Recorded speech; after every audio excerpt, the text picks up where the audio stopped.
we hear, we watch review videos on headphones, and we see the new buzzword that I've never really seen used in the 2-channel side of things. I guess they use other adjectives to describe sound, but timbre seems to be a word that you hear a lot. And, I guess it could be self-described. I don't know, but timbre is more or less, I guess, the lifelike essence of the playback of recorded music, where if you're listening to, they might break it down into sections like mid-range timbre or high-frequency timbre. It's really how all the frequencies relate to each other in what you're listening to, and if they're a sound of proper balance, right, so that it sounds natural to you. Mm-hmm. So if the timbre's off in the mids, like it's too bright or too recessed, then the mid-range timbre is not equal or even with the bass and the high-frequency timbre, and then you don't have...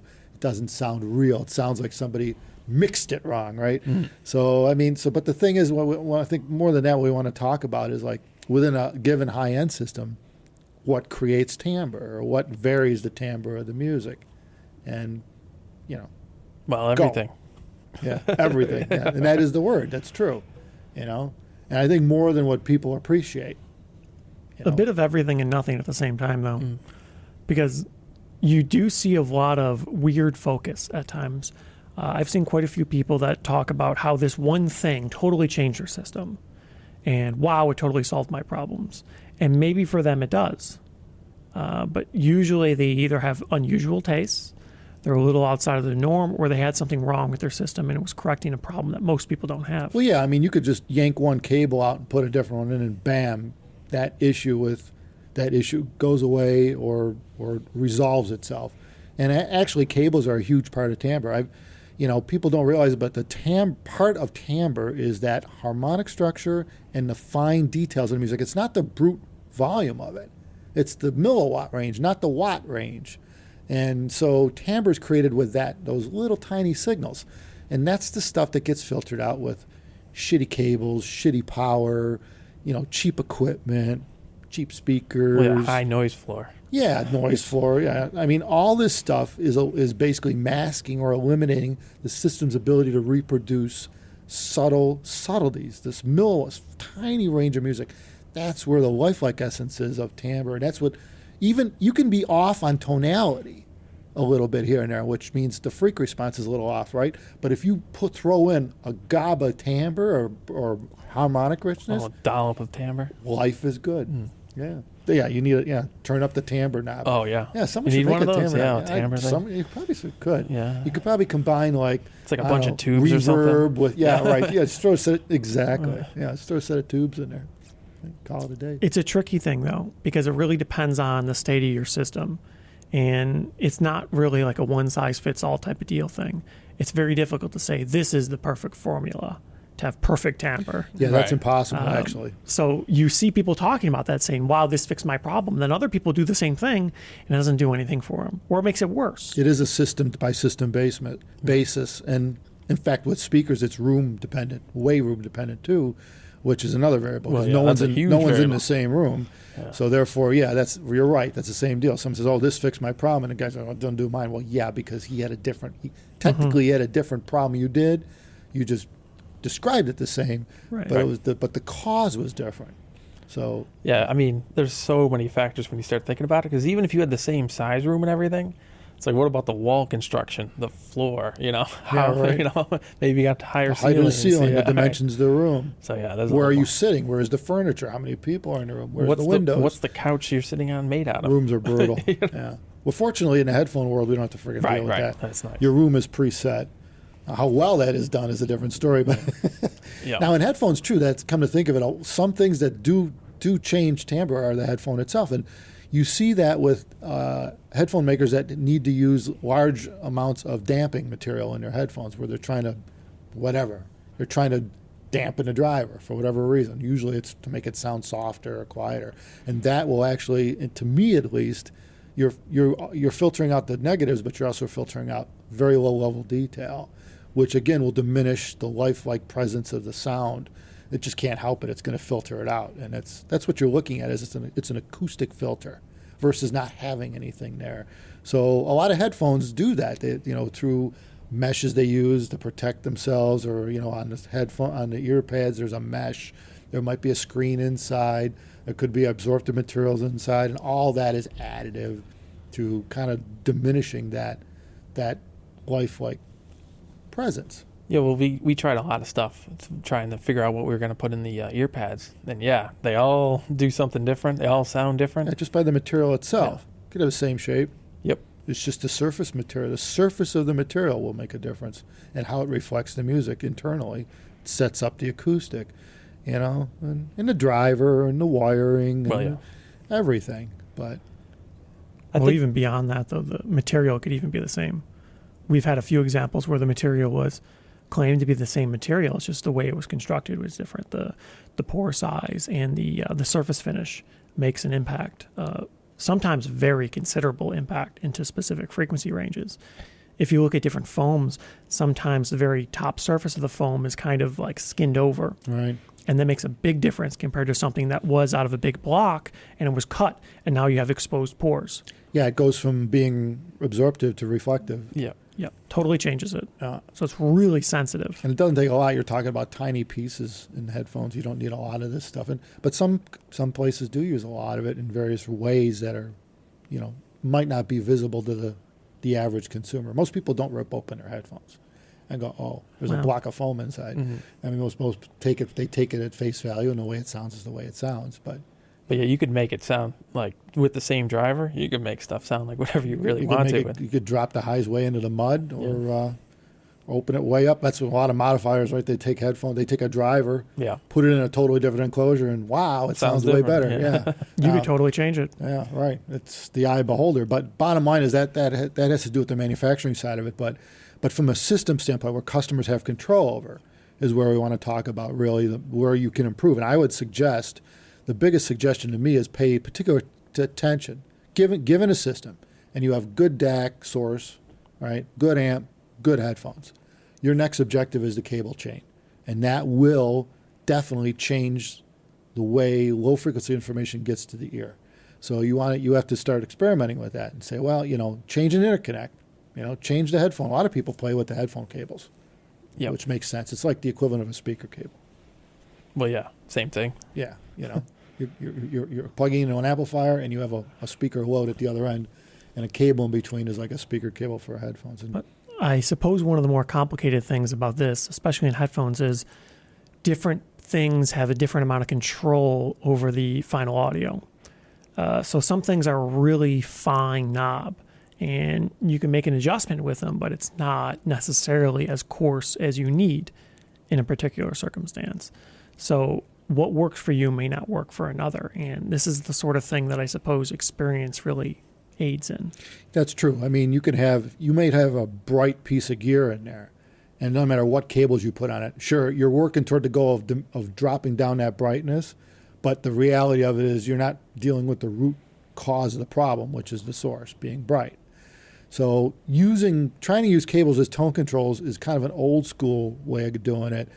And it's really not the right way to go. To use cables, to put better cables in there is to fine tune what a good system. Yeah, you can't completely change it. Yeah, if you got a gross error in there that's driving you nuts, get rid of the gross error, because otherwise you're just fighting. You're putting more errors into it to make up for it. Yeah. So now you got a whole system full of that, and that doesn't get you to where you want to go. In the end, now you got all kinds of problems, and you can never take any of that out and swap it, because you're always looking to put the same errors back in. I call them faults. Yeah. But yeah, you want to diminish faults. So the idea is to try to get rid of the gross errors, gross faults, and buy good gear, and then fine tune the timbre, the micro detail with cabling and power cords, and you'd be surprised at that point, because now it's like the onion peeling away, right? You go deeper into the system. You're hearing more little tiny stuff. Well, you got to get that foundation right. Yeah. And everything else is just... Especially having an amp that does good bass, good source that can do bottom end. Bottom end tends to be a premium in audio, high-end audio. Right? Think about it. With everything. Well, especially speakers. You need bigger speakers usually. For a room, yeah. But with headphones, even then, the limitation tends to be the amp and the DAC or the source. They always, if they go anyway, they always go lean. You know, they always sound lean. We should probably go over like a priority list, because you sometimes see people with a really bright headphone or a really dark headphone, and they try to fix it with having the opposite in the rest of their gear. If you have a bright headphone, let's find the darkest amplifier I could find. Overcorrection right? and such. And that might work. The end result might be fine, but it doesn't always produce the results you want, because now you change something else in the system and you think it'll have an effect, but the effect could be massively different than Or you you get expect. a different headphone and you go, holy shit, this system's Or dark that, as hell. yeah, like your Right? system isn't universal. Yeah, you completely skewed the system to one Yeah. way to make for a headphone. You know. Well, I know for me, like not having an R2R DAC at home, and coming here and then we have one. That's like the big. It's always like, oh, this sounds completely different to what I'm We used got to to. get you one of those. Yeah, I waiting know for the they new are. 11 audio. You do get used to that kind of sound where all of a sudden you realize that Yeah, that changes the timbre. single chip solution wasn't really the way to roll. Completely different. Yeah, I need to throw my deck out. It's the weak link for sure. We talked about this before. Yeah. But I would say for me, this is, of course, probably what most people will be looking for out of this video. The most important thing that's going to dictate your timbre, if you ask me, starts with the headphone. Probably the biggest variation No possible doubt. right Speakers. there. And then moving down, the amplifier next. Are we Yes. in agreement there? Agreed. Right? You got to And have then It the needs to power. be able to Assuming, drive it, it more assuming it needs granular. the power, it needs power to drive. Those are Yeah. important. Those are Which big players. almost all better headphones like Well, like or you power. could be in the opposite direction. You have a really high-end IEM and you don't want a lot of power, though. Well, you need the right amp for your Yeah. headphone. You need Then you, the gotta, right you amp. need a really Yeah. quiet amp. Yeah. Those Yeah. are important. You get the right headphone, the right amp, you're pretty good. Then everything else is kind of a fine knob. Your DAC, Right. it matters. And I would say it's probably, depending on your system, the next most important thing. But beyond that, it's not that these things don't matter. They matter less. But everything else needs to be right for you to really notice them. If everything else is way out of whack, if your headphone's wrong, your amp's wrong, it's not to say that a cable, power cord, or whatever, some other sort of thing won't make a difference, or even a DAC, but you'll notice it less. It'll Well, I make less of an impact if the rest of your system is wrong. If you look at it like cooking, right? It's like, if you screw the whole meal up, there's no amount of little salt in there to fix it, right? Yeah. That's not Yeah, going to do right. nothing. Yeah. Just a little seasoning. And no amount of hot sauce will Yeah, solve right. this problem. At some point, it doesn't work anymore, right? Yeah. So it's not to say that the hot sauce doesn't matter, but it has a limited control. And to some people, it doesn't matter. It's not going to make the difference to them in the system. Right. They're happy with it as is. That's perfectly fine if you don't like hot sauce. But to plenty of people, it's super critical. And I'm always surprised by how closely people pay attention to these things. Because to some people, all they care about is the broad strokes. Is it pretty good? Cool. I'm happy. And they don't care past that. Other people, they will spend countless hours trying to figure out how to get that last 0.00001% better. It's more like weeks and months and years. Well, yeah, some people spend a countless. lifetime, right? Yeah, right. It never Some people ends. spend crazy time, and Yeah. what they're talking about, this difference could be absolutely trivial, and a trained observer might never hear them in their lifetime, but to these people, they hear it. Yeah. And you could laugh all you want, but I've seen plenty of people that they reliably They're prove focused. Yeah. they could hear a difference that you would think is not That's the thing, possible. they've been focused on one particular thing for so long You get that pretty good at it. nobody's looking at. Right. And nobody else really cares about it, Yeah. but they are hyper focused on that Yeah. for whatever reason. Yeah, that Hey, takes that- time. Well, at least you got to admit, at least they have a You got a goal. They got a goal. Yeah. as narrow, as wide as it might be. Yeah. You know? Obviously, that's not normal. That's not the- happen, That's yeah. kind of true, though. I mean, I guess when you think about it, when you start beginning in this thing, this whole high-end journey, your goal is way wider. It's huge because Right. you really Gigantic. don't really know. You're not sure which way you're going. You're not really sure where it's going to take you. You've never been there before. And it definitely does narrow. And I think everything in life is probably You like hope. this. As Yeah. you get older, your goals narrow because you've already figured out what you could throw away everything that you know you don't need to concentrate on anymore. Yeah. Which is good because as you get older, your brain doesn't want to deal with that shit anymore either.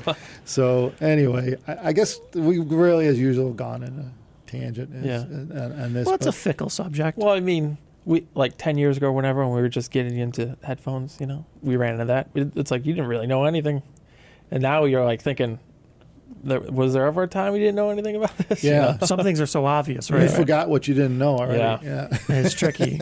Yeah. Coming into it with no knowledge, it's hard to really grasp the details people are talking about and understand how relevant they are.